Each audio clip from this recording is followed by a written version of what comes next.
උණුසුම් පුවත් ලදසනින් ඔබ වෙත ගෙන එන අපගේ YouTube චැනලයට ඔබ සාදරයෙන් පිළිගන්නවා. මෙන්න දැන් ලැබුණු තවත් උණුසුම් පුවතක්. පසුගිය දින කිහිපෙම පහත වැටෙමින් තිබූ ශ්‍රී ලංකා රුපියලේ අගය සිකුරාදා දිනේදී ඇමරිකානු ඩොලරයට සාපේක්ෂව 2.7කින් කැපී පෙනෙන ලෙස ඉහළ ගොස් ඇති බව බ්ලූම්ස්බර්ග් වෙබ් අඩවිය පවසයි. මෙය 2023 මාර්තු මාසයෙන් පසු රුපියල වාර්තා කළ විශාලතම එක් දින වර්ධනය බවත්, එය එදින ආසියාවේ හොඳම ක්‍රියාකාරීත්වය පෙන්වූ මුදල් ඒකකය බවත් බ්ලූම්ස්බර්ග් වෙබ් අඩවියේ වාර්තාව සඳහන් කරයි.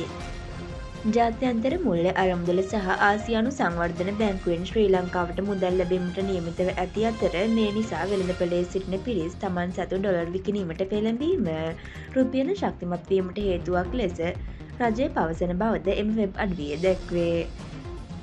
මේ අතර රුපියල ස්ථාවර කිරීම සඳහා පුද්ගලික වාහන ආනයනය මත අධිභාරයක් පැනවීමට රජය පියවර ගෙන තිබේ.